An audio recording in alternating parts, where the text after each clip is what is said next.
Hi, this is Zena Harris. And I'm Mark Rabin. Welcome to the tie-in.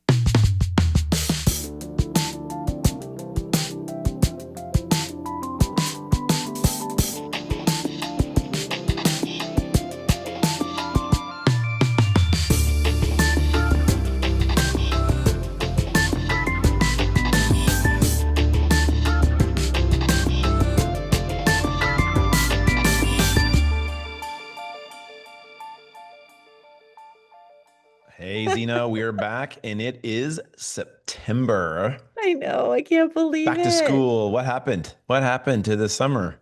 I know. I know. Yeah, what happened? What happened in the summer? What happened to my kiddo? He is in ninth grade, high school. Wow. Woo!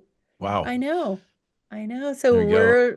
we're like, this is, moving into high school, all the, back to school stuff that is, parent stuff and all of that, getting to know the school, all of it. So It's fun amazing. times. This is it. This is, the steps of life and we're in it. And I know. I mean, I feel like I've been in a vortex of things. I just got back from Burning Man, I which know. Yeah. our listeners have probably been following along. And yeah, I mean, wild. It just turns into like a 3 week sucks everything, all the things, and there's road tripping, and then there's getting there, and there's build week, and then Oh, there's yeah. the actual event itself, and then there's tear down, and then it just goes on. But you know, I know the media. Obviously, everybody who's been watching has been listening to the media, and the media's been having a field day, of course, because they love to sort of grab onto any news story that's not political or whatever. Um, you know, it's partial truth, right? In a way, like when you're there, you don't even know the media is going on.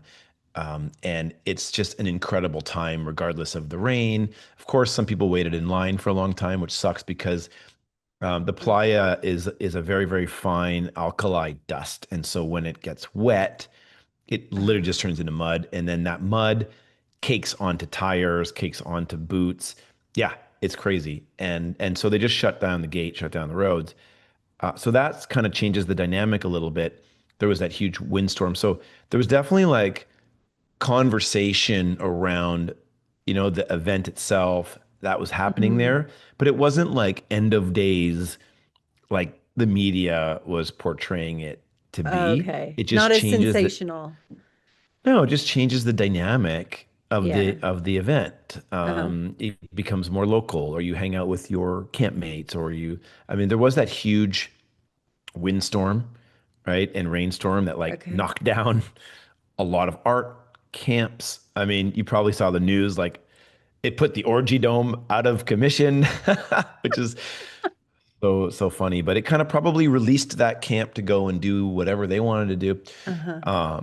And then, yeah, so that was really sort of it wouldn't be Burning Man without those sort of hardships, and that's what people go there to do. And then from that comes this incredible, beautiful, magical, poetic, cosmic happening, Hmm. and no one can deny that. It is special. It's still special to this day. It's changing, it's evolving. There's a lot of chatter around, the future of this event. It will continue to happen and it has to happen. It is an outlet for the most creative people on the planet. And there's the most beautiful things you've ever seen, and there's the hardest things and the most emotional things. So, and then from, a tie-in perspective and an innovation perspective, right? All the innovators are there. They're all Yeah. there. And the Yeah. creatives. And, from a solar perspective, I got to meet up with our friend Ryan Wartina from Dragon Wings, Oh, and he had 5 dragon wings, and they're on trucks and hanging in the air, and they were absolutely friggin' incredible. good And so for I got, him. yeah, Good yeah, for it's him. just like they're just so cool. So Yeah. I got to get like a little 10-minute update and interview. So that'll be on another interview, but also I sat down with Corey and Christina, the co-founders of Solar Punks, and Okay. Solar Punks, this was their second year on Playa, but first year with the largest solar and battery arrays ever deployed on Playa. And they Ooh. powered their camp as well as Mayan Warrior, which was, you know, these are big construction meets camp undertaking with like everything from the build week, air conditioning to refrigeration, cooking, blending, sound, lights, and we're talking, probably in total, probably about almost 400 people. So, it's not insignificant. Anyway, so and then I just saw a bunch of other like small projects. One was a guy was using a Tesla Cybertruck with a solar array on the back to charge the solar array was charging a battery that was charging the Cybertruck, and the Cybertruck was powering the camp. So I got that. So Wow. yeah, so just like little things, and tons of art projects were powered by solar now. And when I first did solar on Playa in 2019, there weren't that many, and it was still novel. Now it's sort of becoming like if you don't need a generator, then you really shouldn't be using a generator. You can do so much with you know solar and batteries, especially with LED lights. And I was Yeah. talking to a veteran burner, like an older old timer, and he said, people ask me, what's the difference, from a long time ago to now? And he goes, there was way more fire back in the day and less blinky lights. And I'm like, yeah, I feel ya. I can see that. I could even see the difference from when I first went in Yeah. 2012. So anyway, that I could keep talking all day about it, but I'll save some of this stuff for the recap tie-in from the field. But it was a really beautiful experience and got to meet a whole bunch of new awesome people. And the Solar Punks crew are just class acts, and can't wait to debrief and keep working with them as well. So yeah, that's Awesome. that's kind of the recap. What about yourself? Cool. That's Oh, yeah. well. Well, No, maybe not as exciting as that, but yeah, not as exciting as that. Oh my gosh. Well, I've been writing a bit. I wrote another piece. It's called Beyond the Buzzwords. Real collaboration means real action. Ooh. yeah. But it's Mm-hmm. pulling on what we talked about in our panel at LA Climate Week back, I don't know, when it was April or something. And Yeah. just a portion of that panel, um, I was really glad it came up then. And I thought, well, we need to, lean into this. I need to write something about it. I need to write it down. And so I did write a little article on it. It's on LinkedIn. And so I did do that. I'm writing some other stuff for other publications. That's, in progress. So been doing that and just work, it's just Yeah. there's But you're been leaning into the writing. I mean, you're feeling the writing bug a bit more. yeah, I feel like um I feel that, I've talked on a lot of panels. I talk to a lot of people all the time, every week. Hmm. We talk to people on the podcast. There's a lot being said. I am interested in pulling the thoughts together that in experiences and learnings into one place, right? Into an article or into you know, dare I say a book. But just to pull it together because otherwise you just have a lot of stuff all over the place and it's really hard to digest it all. So Yeah. Yep. And you've got stuff to say that you can't always say when I mean, you can say it to your clients, right, when you're consulting, but sure. these are like the learnings and takeaways and thoughts from, I don't know how long you've been doing this for, right? But a long Yeah. time. Well, like Greenspark Group is 11 years old this year. Yeah. So, and it started a little bit before that. And then, yeah, so this, yeah, a lot of learnings and over the years. So it's a good exercise. I'm trying to get better at, and hone a process. So, you know, Hmm. work in progress. Work Just in gotta do one progress. one page a day. Exactly. Yeah, well, very good. Well, I'm excited about this week's episode with Um, Catherine Warren. yeah. hmm So, She's a industry diving heavy in, hitter. totally heavy hitter. I'm so excited to talk to her hmm and, diving into, digital media and AI. And she's just a wealth of information. So, Yeah. um, yeah, I hope you all like this upcoming episode and thank you for listening and don't forget to subscribe or share with a friend, hmm tell a friend, talk about it in some way because that's how we Yeah. get the message out. So, And reach out to us if you've got a story you want to tell, for as we're sure. we're always looking to speak with incredible people making real change happen on the ground. Mhm. All right. Thanks.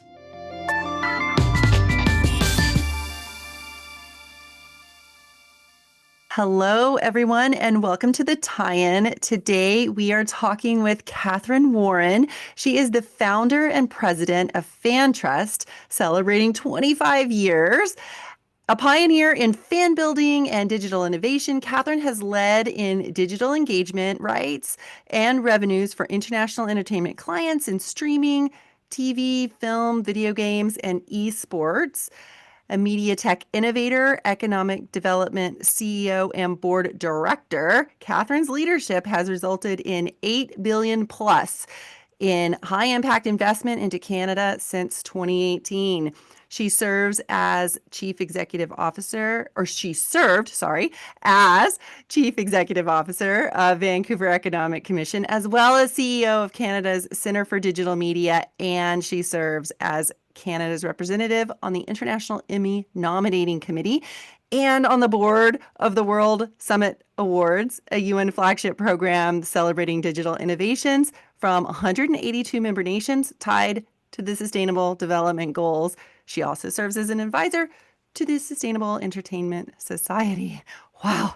Woo! Catherine, Hello. welcome to the podcast. Fabulous to be here, and great shout out to our Sustainable Entertainment Society. Mhm. Yeah. Yeah, no, Yeah. that's great. Love it. Oh, hey, Catherine, and nice to see you again. And we're excited to talk to you. We met at the Sustainable Entertainment Forum dinner last year, Hmm. and also we've crossed paths through indirectly through the Vancouver Economic Commission, and which has also been instrumental in moving sustainable production forward around North America and around the globe. And that's actually how Zena and I met. We were introduced through the Vancouver Economic Commission. So I know, a lot lots of of love different there. Great. crossovers. That's Um, great. but before we jump in, maybe tell us a little bit about your journey. How did you come to sit here today, and how did you get involved in all of these various different organizations over the years? I come from a family of entrepreneurs. So I was brought up to take big risks, to get in early, and to study hard. I did my undergraduate degree in physics with a focus on climate change, and I've made sustainability a big part of all that I do. And I've taken that forward ever since. If you want to carbon date me, this was way back when the concentration of CO2 was 344 parts per million. There you Whoa. go. Yeah. And I've had a varied career, kind of combining science, technology, and media, because I went on to do a graduate degree from Columbia University with a focus on journalism, and specifically covered the trajectory of MIT's digital media lab. So I got in Mm. early in digital media, and I got in early in sustainability. And just a fun fact about me, I was part of the team that launched the world's first podcast. We Ooh. called it Orca FM, and I was on the senior management team at the Vancouver Aquarium and worked with the group to drop microphones into high traffic killer whale waterways, and we recorded the whales and the impact of boat noise on their Mhm. habitat. And then we broadcast this podcast live into the aquarium galleries for millions of listeners to bring awareness about noise pollution disrupting whale pods. Oh, And so my love for podcasting goes way, way back too. Ah, that is amazing. I had no idea that you had been part of that. That's so cool. That's Cool. um well, I mean, because it's the thread that sort of has connected us all. Mark and I, as Mark said, we met through the Vancouver Economic Commission. And one of the things, back then, this was 10 plus years ago. And one of the things back then that I found very interesting, and I feel like you've probably had a front row seat to and probably organized, is bringing together multiple, like different stakeholders who might have, interesting touch points, and advancing a cause. I would love to start there and kind of dive into how you may have done that or been part of that, at different phases in your career. Hmm. Well, just picking up from that, Zena, at the Vancouver Economic Commission, I also oversaw the Film Commission, and we worked mhm. with producers to green massive production sets, everything from diesel to LED, from like printed dailies shifting to digital dashboards. And this transformation didn't just reduce waste, it attracted new funders who cared about sustainable media. And Mark, I know you were very much part of these Mhm. programs with your green battery venture. We also Absolutely. ran B Corp programs, so local companies transitioning to the triple bottom line for business, or what's known as benefit corporations for people, planet, and prosperity. So, talking about like bringing diverse stakeholders together and kind of rallying around a common theme, that was a really good mission-based initiative. And then, of course, we led the economy when it came to the Greenest City Yeah. Action Plan. And so, I like to come at everything I do from that mission base. And I feel that, when you convene people around a table and you begin with reconciliation and a land acknowledgement, it's very grounding. And I'm speaking with you today from Tsleil-Waututh territory on Vancouver's North Shore. It begins to build like a unity that gets people like working to their higher purpose. Kind of strips away the egos and gets them like focused on a common cause. Hmm. Right. And Vancouver Economic Commission, if I recall, was one of the first to have a film commissioner as well, or the model was a little bit different, to start to engage the film industry at a different level than just sort of, hey, here's a location and go for it. Can you speak a little bit about that as well? Because I remember, yeah, I mean, I was 2016, 2015, I was interfacing with the Vancouver Commission. And I Mm, remember as well, it was John McPherson at the time. yeah. I showed up with a Volt stack, and he was like, "We've been waiting for this," right? And so I remember that very, very clearly. But then I remember obviously engaging with various different groups within the Vancouver Economic Commission, and then the film commissioner was a big part of that too. So that was a very progressive organization at the time. That was 10 years ago. Yeah, yeah. And working with John, we launched the Technology Yeah. Deployment Network, which allowed local companies to pilot their homegrown Hmm. IP on city-owned assets, crown corps, with airports, ports, et cetera. And that's so important to have your own government be your best client because then you can take that around the world. And for startups that are trying to capitalize and trying to sell into other jurisdictions, the first question you're going to be asked if you're selling your clean energy product in, say, Singapore or New Zealand or Japan is, oh, and what have you done in Canada? Yeah. If you can't point to, something that demonstrates that your own nation or city has done due diligence on your work, it's very difficult for them to take that risk on you. So that was the vision Yep. behind the Technology Deployment Network, and it worked really well. And then I went on later as CEO of the Innovation Authority for Alberta's Right. capital to launch a very similar initiative called Capital City Pilots, with that same vision and goal. And then going back to the Film Commission, one of the great things about including a film commission within an economic commission is that then film and television have touchstones to other things like smart cities, the green and circular economy, in our case in Vancouver and in Edmonton as AI centers to Yep. centers of excellence in artificial intelligence. And so it prevents that isolation that can often happen in that glamour bubble of film and television, which I think kind of hampers the growth and scale. When you can connect back to these other sectors and get support from these other sectors, it's going to be more robust and, in our case, in Vancouver, more green and sustainable. Yeah.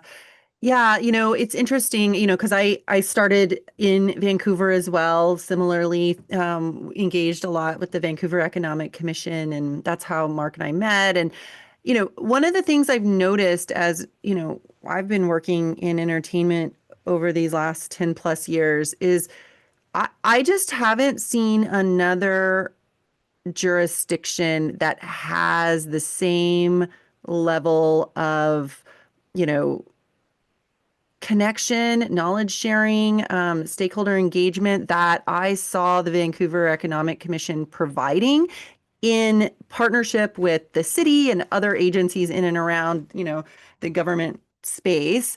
And I'm just curious, like, I know, the city of Vancouver has evolved over the years, and the Vancouver Economic Commission is now not, Rest um, in peace. yeah, not, Totally, rest in peace. I Very sad. know. But like that model was so successful and seemingly unique. And I'm just curious if you've encountered anything else. Like, I don't see entertainment engaging in other jurisdictions the same way it did in Vancouver, at least back in those days. I just don't see that. And I feel like Pre-COVID. pre-COVID, Yeah. I feel like we're kind of slogging along. And one of the things I found the Economic Commission did was really unlock, connections and opportunity and these sorts Mhm. of things so we can move faster. So I'm just Yeah. I'm just curious how you see it. Yeah. Well, you mentioned my work on boards and being a board director. Hmm.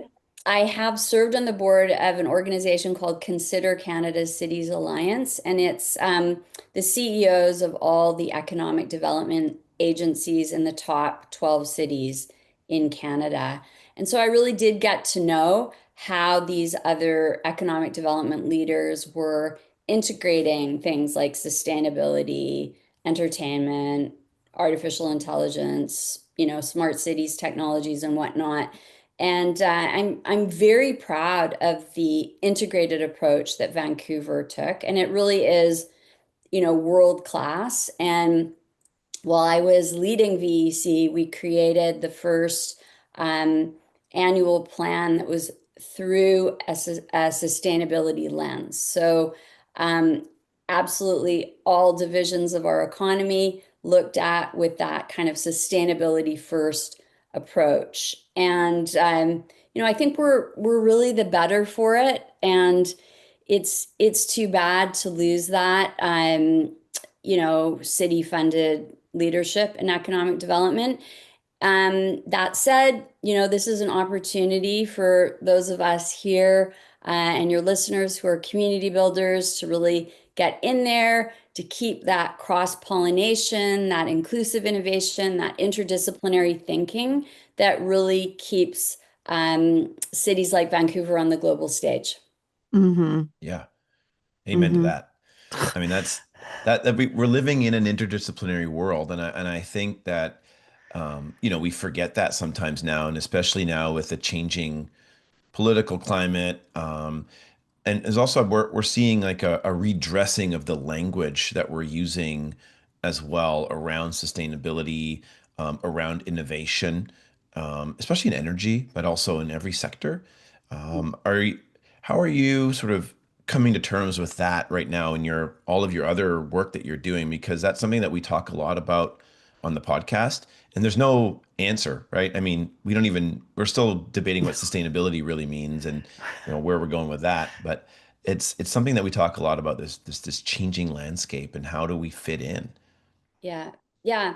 Well, perhaps I can respond by just talking a bit about what I'm working on right Please. now. Yeah. And you mentioned that at FanTrust we're celebrating our 25th anniversary, and of course, there's been just a ton of change in terms of, what is fandom, what is entertainment technology, what is a creative city or a creative economy over those 25 years. I mean, it's just been an explosive time to be doing this work. And, right now in 2025, a lot of innovation is tied to sustainability and artificial intelligence, two things that are, causing both a fear and a fascination and a deep interest in at all levels, from like the grassroots all the way up to policymakers and leadership teams. So at FanTrust, we're building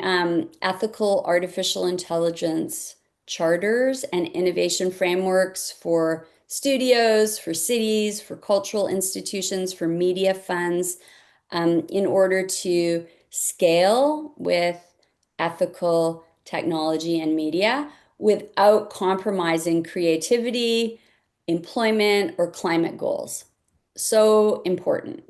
I've also been part this year of creating a fair and transparent marketplace to compensate media rights holders for licensing their content to AI training platforms. So this provides a new revenue stream for audiovisual content for rights holders.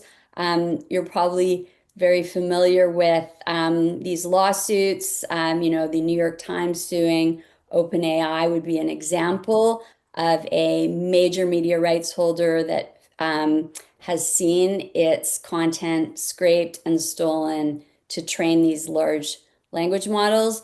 But now there's a marketplace where you get compensation if you wish to participate in that. And, it's creating a whole new value chain for rights holders and a connection to artificial intelligence that isn't antagonistic.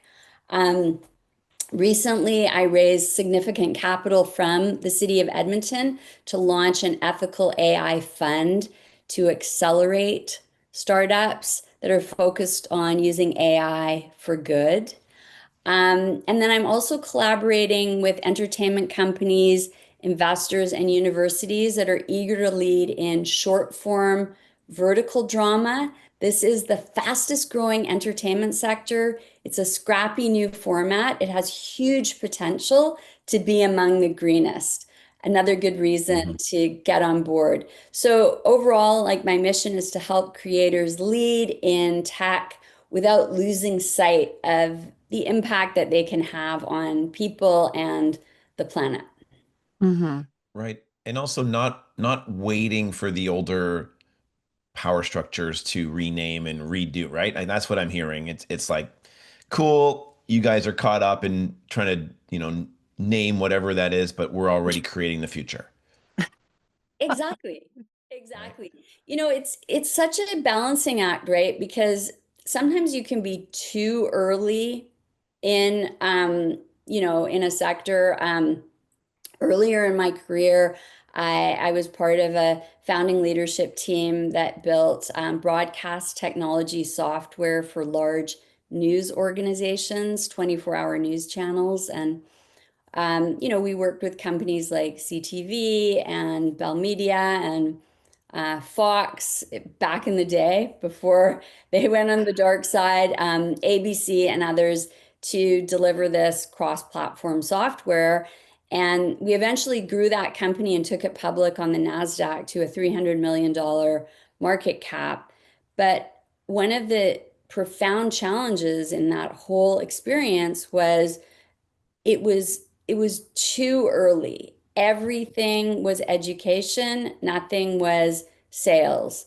Everything was like showcasing, nothing was easy to deploy. Just you need to be like at the right moment when Yeah. you're riding a wave. And I think right now we are at the right moment, both for AI and for sustainability. And, that's a double-edged sword on the sustainability side because, when I was studying climate physics, we knew as much about the dangers as we know today. Yeah. Hmm. The writing was on the wall. And the fact that it takes so long to move hearts and minds and policy and decision makers is just like shame on us, you Hmm. know? Um, Hmm. and so, if you had asked me at the time, like how long do you think it will take before people reduce emission and shift to renewables, I would have said, well, we know that we have this obligation. Maybe it will take 5 years, and it's been closer to 40. Yeah. So, right. So Yeah. let's just say that with some of the things that we're doing right now is Vancouver's time. And I know you have podcast listeners from all over the world, but it's good to have a sense of pride in what your local city or community has the capacity to do. And I think Vancouver has this capacity when it comes to sustainability leadership and also ethical artificial intelligence. Hmm. Hmm. Yeah.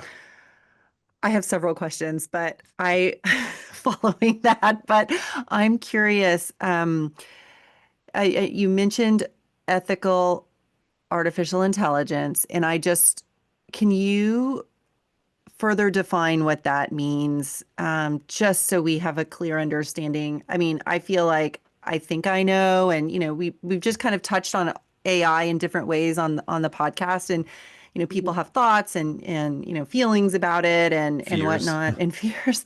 Yeah. So I'm just curious, what does that mean to you, ethical artificial intelligence? Yeah. Well, and then we can drill down to what does it mean in terms of entertainment more Sure, yeah. specifically, but at the broadest level, let's start with what does AI mean to me? Well, AI is very simply software that learns. So if we take software that learns, what do we want it to learn? What's the foundational data set that it's supplied with? How was that supplied? How was that compensated? What kind of consent was given? Is there data sovereignty, privacy, autonomy attached to that artificial intelligence?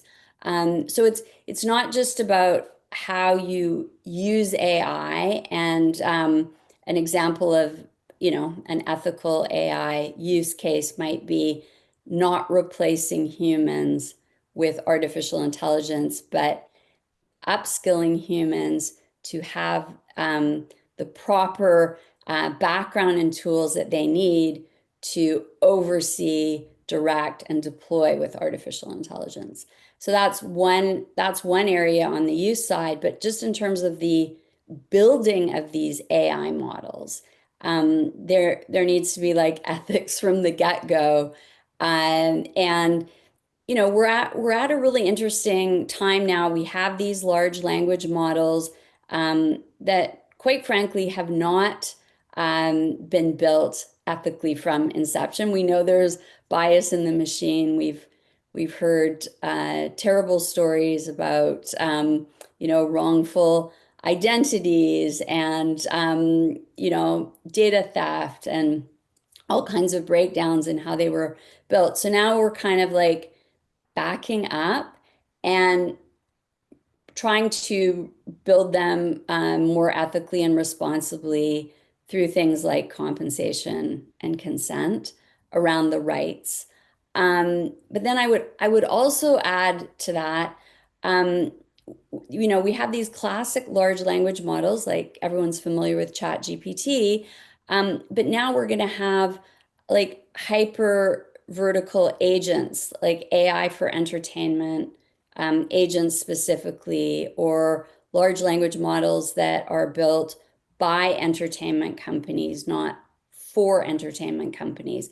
And then when that happens, that's our opportunity to really, from the grassroots up, build those ethically and responsibly. So, part of doing that means solid AI governance, making sure that boards understand what's happening in the companies with the use of AI, AI funding, AI investments, AI training, soup to nuts, AI risks and responsibilities. And then with that governance leadership, kind of ensuring that those best practices are happening quarter over quarter, and then also advising governments and policymakers on what they need for their industry to thrive in an age of what I call sustainable artificial intelligence. Wow. And so, from an entertainment lens, then, because we have heard, obviously, there was even starting with the writer strikes, right, some of it was around, one of their points was around AI threatening jobs. Yeah. But now we're seeing like entire movies, right, being able to be made from AI and commercials. I think I saw a commercial the other day that was completely made by AI. I could tell it was, but it was amazing. So, so what are you hearing then right now in terms of from both from the ground up in terms of the writers, the producers, the folks on the ground, and also the folks driving these, strategies for these large media organizations? Because there's seems to be a lot of uncertainty, but also a lot of excitement, Yeah. and that's a great place to be for entertainment in my mind because it's going to be completely reimagined and it's not going away. It's just like, hey, what does that look like, and what are you hearing? Yeah. Well, I let's talk about the positive things that I'm hearing Yeah. and working on, and then some of the darker downsides and some mitigation around that. So, in terms of if you take most production leaders right now, they're very much like toe in the water, experimenting with how AI will be used in their companies, in their studios. Um, and this includes everything from, how can we use AI to responsibly understand what we're spending money on to reduce costs. And this, by the way, can also reduce the carbon footprint of a production. So, for example, um, possibly shifting from physical sets to virtual sets, standardizing travel and energy use, AI powered workflows, right? So they're making film and TV part of the climate solution. Um, I think we're also seeing more about using AI and sustainability as content itself. So weaving these themes into the storytelling, which has the potential to, inspire fans and fandom around these things. And then you could also imagine a time where your favorite series kind of nudges you towards a greener lifestyle. You could also imagine a time where it challenges you to think about ethical artificial intelligence. I mean, you could say in a lot of ways that sci-fi has been doing that since time Mm. immemorial. Um, so, and then when we look at, Canada and our climate stewardship and our even our $4 billion production sector right here, AI can really help us grow and scale that more sustainably. And then we're not just exporting shows, we're exporting our values of how we use technology, how we do it sustainably. And like that's the real power of a creative technology ecosystem. I also would love to see more homegrown IP, Mhm. um, both on the entertainment side and on the technology side coming out of Vancouver, because a big chunk of our production economy is, of course, service work. Yeah. And one of the reasons that I'm really committed to vertical short form drama is I feel like this is an area where we have a ton of talent, we've got the production expertise, we have the sustainability production models, and we could really be a global leader in original IP in this whole new entertainment sphere. Do you feel like folks are, aggressive in this space, or working with a sense of urgency in this space to kind of, you know, be ahead, innovate, and, you know, I don't know, lead the market there, or is it is it more of a just a contentment in how things are going? How where do you see that? Well, I mean, when it comes to climate specifically, I think it's important to be self-critical. Like, no, no one has been a global leader. Like Yeah. we're just we're so behind the targets that have Hmm. been set for us. And so for anyone to kind of claim leadership in that space would be brutal. Yeah. Um, but Yeah. we do have some innovation and leadership examples on the entertainment front, and you and your audience will be familiar with these. We have Real Green BC. There are Montreal AI startups that are pushing research in green AI. We have um, sort of inclusive AI here in Vancouver doing some of that work too. There are collaborations between University of British Columbia and University of Toronto, on circularity using AI. A lot of that research could then be brought into the real world and applied in entertainment. Hmm. Um, and I think Canada is embracing AI innovation. We're embracing sustainability innovation. But, you know, we have the potential to be true leaders, and we're not yet rising to that challenge. And part of it is, we've got this neighbors to the south, and we've given them sort of like free rein to be the global leader, and that is changing now. Hmm. We're starting to see we have different trading partner opportunities, different collaborations, and it's also essential for us to lead in our own ways that are based on our own values of Hmm. innovation and inclusion and sustainability, which are not the values right now in the US. So Right. now is Yeah. our time. And Yeah. I want to work with everyone here to make this a reality, not just for Canada, but for the world. Hmm. Yeah, Hmm. I mean, I share. Sorry, Zena, I was going to say, I share and appreciate your enthusiasm around Canada's opportunity. Having gone abroad twice for two master's degrees and come back and started two businesses here, I was a little too early as well. I'm struggling. I'm struggling with our ability to actually execute on that hopeful vision, and not to be negative on Canada. I mean, this is it's great. I mean, if people are okay with being okay, then this is the place to be. So yeah, I really am hopeful that we can in this new vision. I love that idea of really landing on what are our Canadian values, especially around business and technology, and then I mean somehow exporting that to the world. That's a really beautiful vision. And so, Yeah. hey, can we do it? Yeah, we'll see. Can do it. We can do it. I mean, there are.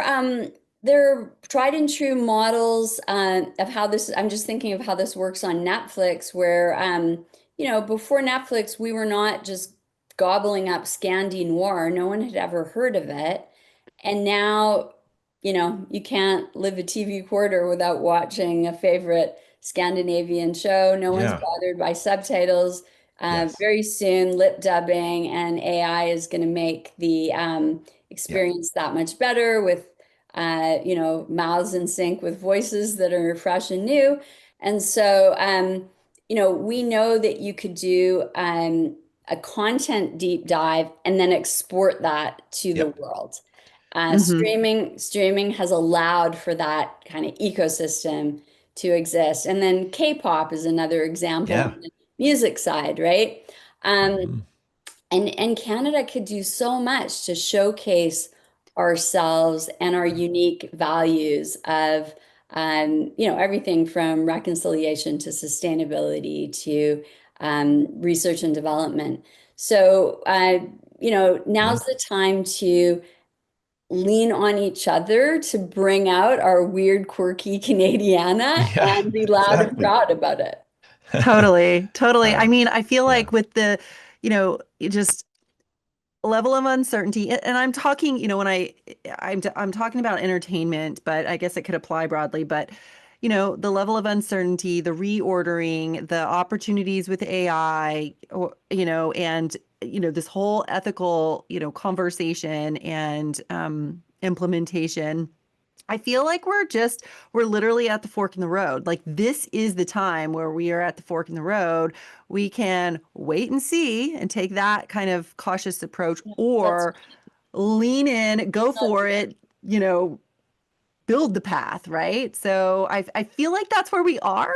Um, I'm just, yeah, I like the go for it side.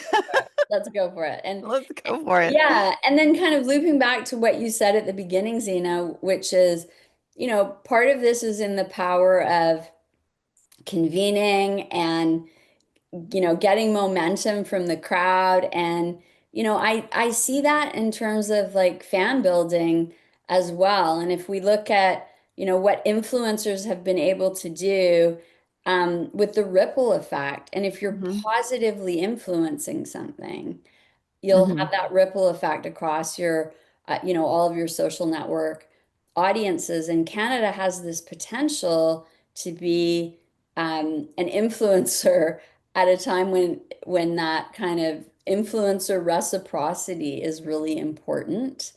And we can get so many people behind us from all over the world. Hmm. Yep. I agree. Yeah, totally agree. Totally We're agree. good people. We got good systems. In fact, I've always said this, having started again two businesses. At one point, we had 65 employees. I was never worried about my employees and their families and their healthcare and their kids and the schools and getting in the right, like that was a Right. safety that the business had to go out there into the world and just go for it more than anywhere else, right? Yeah. And I always felt that that was an advantage that somehow wasn't really truly understood or leveraged from a Canadian startup Yeah. perspective. Like Yeah. that was such a good feeling every day when I walked in and saw my team. And I was like, great, we got this. Like, not worried about it.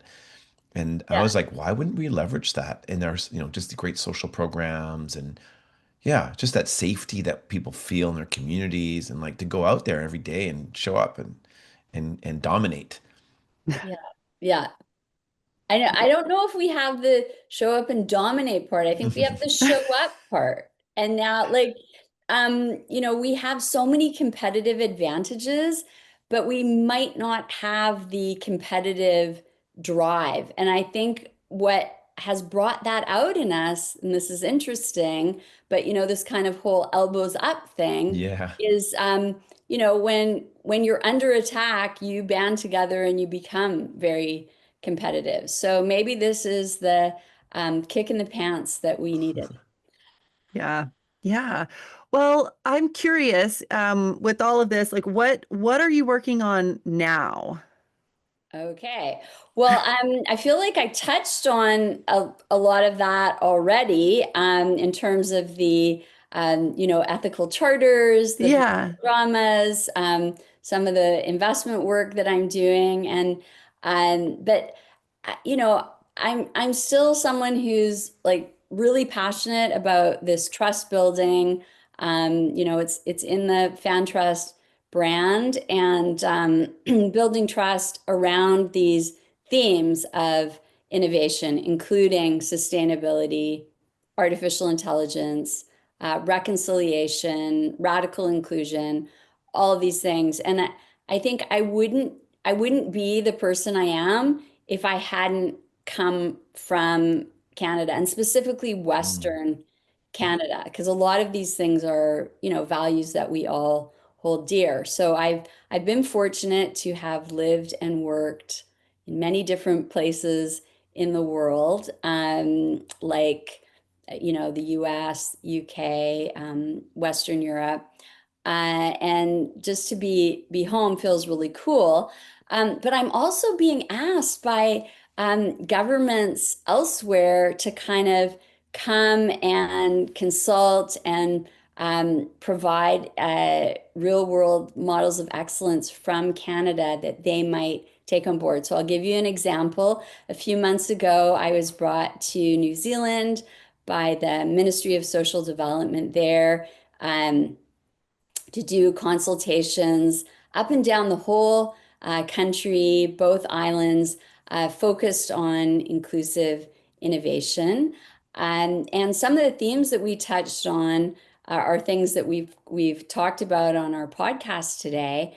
But I felt very moved by the way they included me and the way they brought me in. Even a couple months before I came, they made sure I had introductions to like all the important thought leaders in the whole country. People were writing to me well in advance. And then when I was there, you know how we open meetings and consultations with a land acknowledgement in Canada, and they do something similar with Maori culture in New Zealand. But it's not quite the same. And when they translated what they were saying, I really felt it like going through my whole body. It was like, gods, we implore you, make Catherine the best Catherine she can be so we can learn from her and share back with her. If you do not do this, you will be failing her Mm. and you will be failing us. And we demand that you give her this power. And it was a kind of like a, wow, like you can do that with your gods? Like, that is so cool. And by the way, like my whole body is vibrating, and it made me a better Canadian envoy for the messages I was giving. Wow. Well, that's so Yes. cool. And that's such a Really great, cool. like, story because, we could be doing that in our message, like in how we speak to people to empower them to do their Yeah. best work. And wouldn't that be so cool if we just had a whole society of just like totally empowered people? That would Yeah. be Yeah, so it awesome. it really would. And then they also did some unbelievable follow-up. So you know how sometimes business is one and done, and Hmm. you come back home and you're like, that was amazing, and then you're on to the next thing. But they've really kept me involved. They brought me in as an advisor to the University of Canterbury. There's a new $120 million Indigenous finance studio for film and television production there. And the first production was a Canada New Zealand co production. It was Wow. Mm. the film Holy Days by Canadian writer, director, and actor Nat Bolt. Oh And yeah. We yeah, know her. We know her. I'm sure you do. And it was just like a real privilege to be like included even as I'm home. Yeah. And so, that's an example of like, let's just say national sisterhood, global convening, hands across the water. Canada has so many friends. There are people who want to learn what we do, but I also want to learn from them and bring that back here. And that spirit of collaboration was unbelievably motivating for Mhm. me. Mm-hmm. Yes. I love it. Totally. Like, I love that. It's interesting. And what I'm hearing from this is that it's just so important, I think, to have that sort of mutual respect, collaborative mindset, partnership, service oriented relationship that grows over time. And whether it's with, a client on a particular project or whether it's between, governments or international businesses, that approach just seems so much more powerful than sort of that one and done kind of um, transactional type approach. Yeah.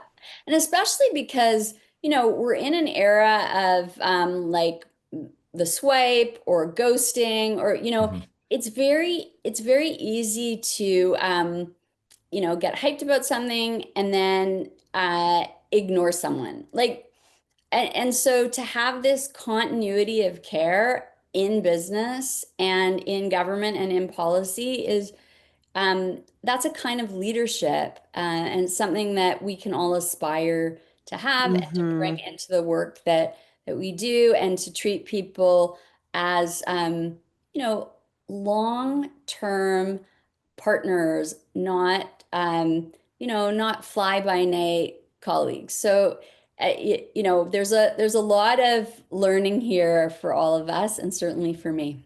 Mm-hmm. Yeah. Mm-hmm. Oh, I love it. Even just this conversation. I mean, I spent quite a bit of time in the US recently, and um, I always come back to, I'm like, Canadians are good. We're good. We show up. We show up well. Um, we've got that. We had good institutions, right? And I show up, and I love that about going to the States. Because I feel like we're strong. Like we show up quite strong when we leave Canada. Um, but it is difficult here, and I think that's something that we need to address. Is it is much more challenging here, having again done the business. Now I was a little too early, but finding investors, finding groups to support our own. Yeah. That those are the challenges. Like it's that tall poppy syndrome a little bit that we have here. It's like, and I think to your point, why that Vancouver Economic Commission program, which I was a part of, was so important because you nailed it. You're like, okay, great. So who's using it on home soil? Or what? You're like, well, I don't have any support here. And we Yeah. always found a lot more support in the US or in Europe or wherever. So I don't know. That's a whole other podcast. But I just Yeah. wanted to name that because it's something that is interesting that we have to understand here in Canada if we're going to go to where you're setting the vision, which I think is the right vision. And, I'm voting for you. And next time if you're going to go into That's right. politics, Thank you. Thank you um, so much. Thank you so much. There's other really cool leadership happening locally. So I'm involved with the Directors Guild of Canada, BC group here, the Guild, and we've created a series of programs for international market readiness where we prepare directors and accompany them to large global entertainment markets to position themselves, to gather competitive intelligence, to kind of fly the flag for a delegation and hunt as a pack. And it's been very rewarding. So for example, last year there were just two of us at Banff, the World Media Festival there. And this year we went with a delegation of 20. And now we're preparing people to go to MIPCOM in Cannes in France in October.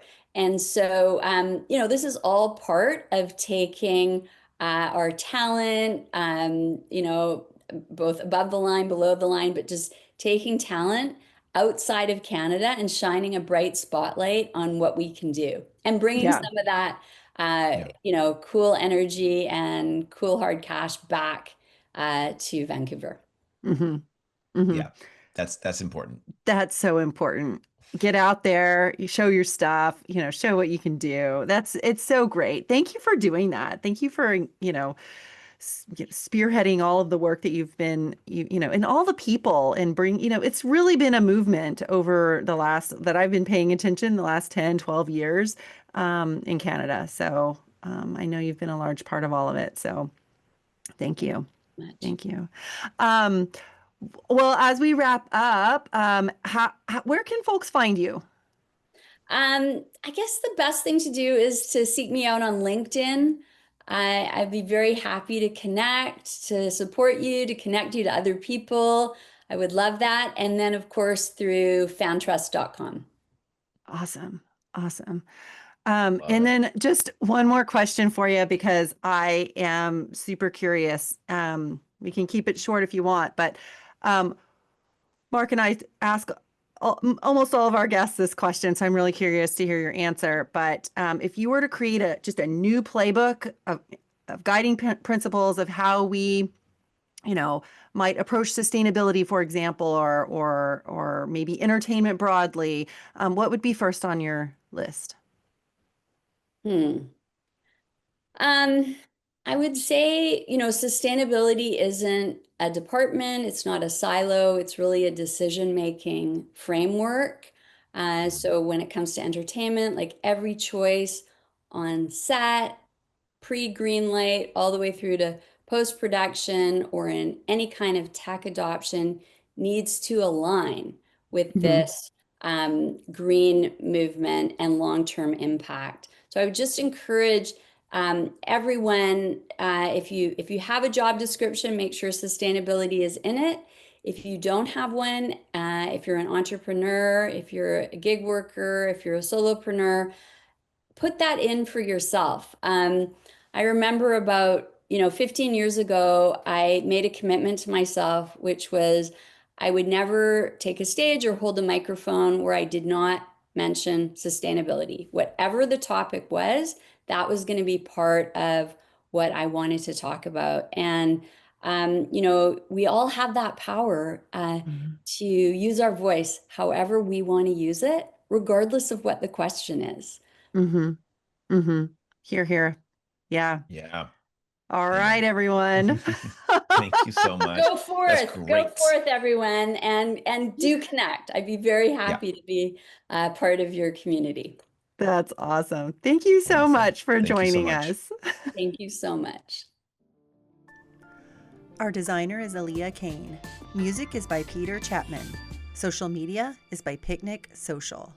Our producer is Colin Miller.